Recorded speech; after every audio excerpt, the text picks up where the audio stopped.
Hi guys, ఎలా ఉన్నారు? మరో ఇంట్రెస్టింగ్ వీడియోతో మళ్ళీ మీ ముందుకు వచ్చాను. ఈ వీడియో చివరి వరకు చూసి నచ్చితే ఒక లైక్ వేసుకోండి. ఓకే, ఇక వీడియో స్టార్ట్ చేద్దాం. NBK నందమూరి బాలకృష్ణ కత్తి పడతాడు, కథం తొక్కుతాడు, తొడ కొడతాడు, వెండి తెరపై విలన్స్ని తొక్కి పడేస్తాడు, కంటి చూపుతోనే బాక్సాఫీస్ని శాసిస్తాడు, ఆటం బాంబు లాంటి డైలాగ్స్తో కాకలు పుట్టిస్తాడు, ఎనర్జెటిక్ స్టెప్పులతో విజిల్స్ వేయిస్తాడు. ఆయన ఏం చేసినా ప్రత్యేకమే. తరతరాలకి తరగని వెండితెర వెలుగు నందమూరి తారక రామారావు గారు. నటనలో ఎవరెస్ట్ లాంటివాడు, రాజకీయాల్లో తిరుగులేని విజేత. అలాంటి మహానటుడికి నటవారసుడిగా అరంగేటం చేసి ఆ మహానటుడి వెలుగులకి మరిన్ని హంగులు జోడించి తనకంటూ ఒక ప్రత్యేక గుర్తింపును సంపాదించుకొని తెలుగు చిత్రసీమ వైభవానికి కేర్ ఆఫ్ అడ్రస్గా మారిపోయాడు బాలయ్య.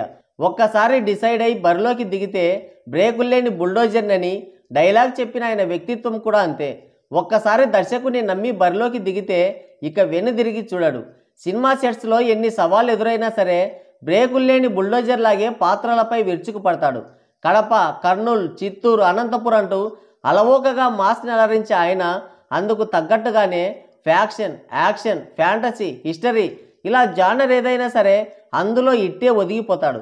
ఎదురొస్తే కొట్టే రకం కాదు, ఎదురెళ్ళి మరీ కొట్టే రకం అని చెప్పినట్టే ట్రెండ్కి ఎదురెళ్ళి మరీ హిట్లు కొడుతూ పరిశ్రమకి కొత్త దారి చూపెడుతుంటాడు. అందుకే ఆయన్ని గాడ్ ఆఫ్ మాసెస్ అంటారు. వెండి తెర పైన ఆయనది సింహావతారం. అందుకే బాక్సాఫీస్ పైన పంజా విసిరి రికార్డుల్ని వేటాడతాడు. ఆయనకున్న అభిమాన గణం అఖండం. అందుకే బాలకృష్ణ సినిమా అంటే థియేటర్లకి పండుగ, బాక్సాఫీస్కి మరో కుంభమేళ. అందుకే ప్రేమతో, అభిమానంతో జై బాలయ్య అంటూ స్లోగన్ చేస్తారు అభిమానులు. తండ్రి చాటు బిడ్డగానే వెండితెరకి పరిచయమైన, ఇండస్ట్రీలో తనదైన ముద్ర వేసి తండ్రికి తగ్గ తనయుడు అనిపించుకోవడానికి బాలయ్యకి ఎంతో సమయం పట్టలేదు. ఈ హీరో ఇలాంటి కథలే చేస్తాడు, అతని పరిధి ఇంతేనే సగటు దర్శక నిర్మాతల సూత్రాలకి, లెక్కలకి, అంచనాలకు అందని రీతిలో బాలయ్య ప్రయాణం సాగింది.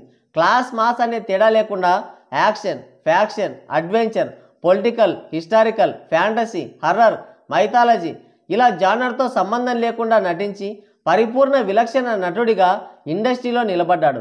మాస్ కథలతో పూనకాలు తెప్పించాడు, క్లాస్ కథలతో నటించి మెప్పించాడు, గిరిగీసి చరిత్ర సృష్టించాడు, బరిలో నిలిచి అదే గీటుని చెరిపేసి చరిత్రని తిరగరాశాడు.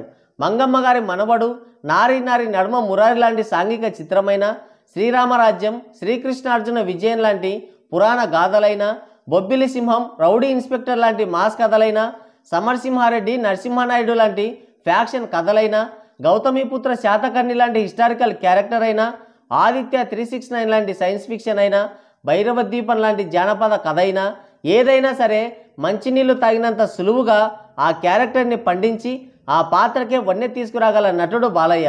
సాంఘిక చిత్రాలు రాజ్యమేలుతున్న సమయంలో పంచకట్టులో పెద్దన్నయ్య లాంటి ట్రెడిషనల్ లుక్లో సినిమా చేసి అందరి చేత ఔరా అనిపించాడు. ఫ్యామిలీ కథలు, లవ్ స్టోరీస్ వీరంగం చేస్తున్న సమయంలో తొడగొట్టి ఫ్యాక్షన్ సినిమాలతో తెలుగు చిత్ర ప్రయాణాన్నే మలుపు తిప్పాడు. కాలం, పరిస్థితులు మారి ఇండస్ట్రీకి కొత్త నీరు చేరిన తర్వాత ఎలాంటి కథలు చేయాలో అర్థం కాని పరిస్థితుల్లో సీనియర్ హీరోలుంటే ఖడ్గం చేత పట్టి గౌతమిపుత్ర శాతకర్ణిగా రాజసాన్ని ప్రదర్శించాడు. ఫ్యాక్షన్ కథలతో రికార్డులకి పునాదులు వేసిన ఆయన పౌరాణిక పాత్రలకే వన్నె తెచ్చిన అన్న ఎన్టీఆర్ గారికే అదే పౌరాణిక గాథలతో, అదే పౌరాణిక కథలతో సవాలు విసిరాడు. పౌరాణిక పాత్రలకి అన్న ఎన్టీఆర్ తర్వాత బాలయ్యే కేర్ ఆఫ్ అడ్రస్గా మారాడు ఇండస్ట్రీకి. మాస్ హీరోగా సరికొత్త బెంచ్ మార్క్ని సెట్ చేసిన బాలయ్య తన స్టార్డమ్ని పక్కన పెట్టేసి భైరవ దీపం లాంటి జానపద కథలో కురూపిగా నటించాడు. ఏ స్టార్ హీరో అయినా సరే కనీసం కల్లో కూడా ఇలాంటి సాహసం చేయగలడా? ఒకటా రెండా? ఆయన చేసిన ప్రయోగాలు ఎన్నో. నిర్మాతలకి బాలయ్య సినిమా అంటే ఒక పైసా వసూలు, ఆయన అభిమానులకైతే పండుగ జాతర. 50 రోజులు, 100 రోజులు, సిల్వర్ జూబ్లీ అంటూ థియేటర్లన్నీ పూనకాలతో ఊపేశాడు. వెండి తెరకి ఎంతమంది వారసులు వచ్చినా బాలయ్య ఇమేజ్ని మాత్రం ఎప్పటికీ పొందలేరు. అన్ని రకాల పాత్రలు వేసి కథానాయకుడిగానే 50 ఏళ్లుగా తిరుగులేని ప్రయాణం చేస్తున్న ఏకైక హీరో. 6-10ల వయస్సులోనూ ఆయనలో కొంచెం కూడా జోస్ తగ్గలేదు. నవయువ కథానాయకుడిగా తెరపై చెలరేగిపోతున్నాడు. హ్యాట్రిక్ విజయాలు కంప్లీట్ చేసి డబుల్ హ్యాట్రిక్ వైపు రాకెట్ స్పీడ్తో దూసుకుపోతున్నాడు. తండ్రి నుంచి నట వారసత్వమే కాకుండా రాజకీయ వారసత్వం కూడా పుణికి పుచ్చుకున్నాడు. అటు సినిమా రంగంలో మకుటం లేని మహారాజుగా వెలుగొందుతూనే మరోవైపు ప్రజాసేవలో ప్రజల మన్ననలు కూడా పొందాడు. తల్లి పేరు మీద స్థాపించిన బసవతారకం క్యాన్సర్ హాస్పిటల్ ద్వారా ఎంతోమంది నిరుపేదలకి వైద్య సహాయం అందిస్తున్నాడు. అక్కడ ప్రయోజనం పొందిన పేదల కన్నీళ్లు చూస్తే బాలయ్యకి పద్మభూషణ్ ఇన్ని రోజులు ఎందుకు రాలేదా అనిపిస్తుంది. ఇలా విభిన్న రంగాల్లో విశేషమైన సేవలు అందించాడు. వెండితెర అందగాడు బాలయ్య, తెలుగు చిత్రసీమ వైభవం బాలయ్య, తెలుగు చలనచిత్ర రంగానికి మేరు పర్వతం బాలయ్య. అలాంటి బాలయ్యని పద్మభూషణ్ అవార్డు వరిస్తే అక్కసుతో నలిగిపోతున్నారు కొంతమంది. అసలు అవార్డు ఎందుకు ఇచ్చారో కూడా తెలియని బుద్ధిమంది నాయళ్లు కూడా బాలయ్యని విమర్శిస్తున్నారు. డబ్బు వెంట, అధికారం వెంట ఆయన ఎప్పుడూ పరుగులు తీయలేదు. తను చేయాలనుకున్న మంచి పనుల్ని ఎలాంటి పబ్లిసిటీ లేకుండానే చేశాడు. 15 సంవత్సరాలుగా కొన్ని వేల మందికి బసవతారకం క్యాన్సర్ హాస్పిటల్ ద్వారా ఉచిత వైద్యం అందించి ఎంతోమందికి ప్రాణదానం చేశాడు. తండ్రి వారసత్వమైన సినిమా పబ్లిసిటీ అయినా ఒక్కసారికే పనికొస్తుంది. కానీ హిందూపురంలో వరుసగా 3 సార్లు అఖండ మెజార్టీతో గెలిచాడు. అది కూడా మొదటిసారి కంటే రెండోసారి, రెండోసారి కంటే మూడోసారి అధిక మెజార్టీతో గెలిచాడు. ఏమీ చేయకుండానే గెలిపించడానికి ప్రజలేమన్నా పిచ్చోళ్ళ? హిందూపూర్ ప్రజలను అడగండి బాలయ్య గొప్పతనం ఏంటో.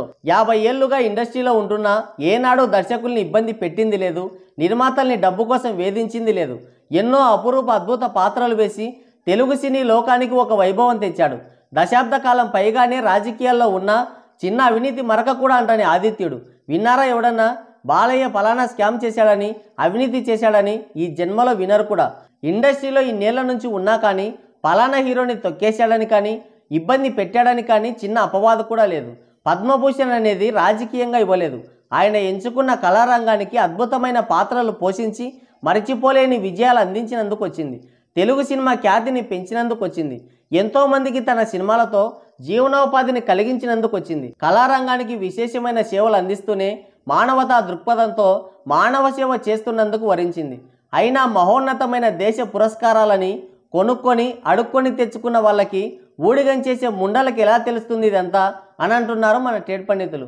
మరి బాలయ్యకు వచ్చిన పద్మభూషణ్ అవార్డు గురించి మీరేమనుకుంటున్నారో మీ అమూల్యమైన అభిప్రాయాన్ని కింద కామెంట్ సెక్షన్లో కామెంట్ చేయండి. సో గాయ్స్, ఇది వీడియో. మరోసారి మరో ఇంట్రెస్టింగ్ వీడియోతో మళ్ళీ కలుద్దాం. Thank you, take care, bye bye.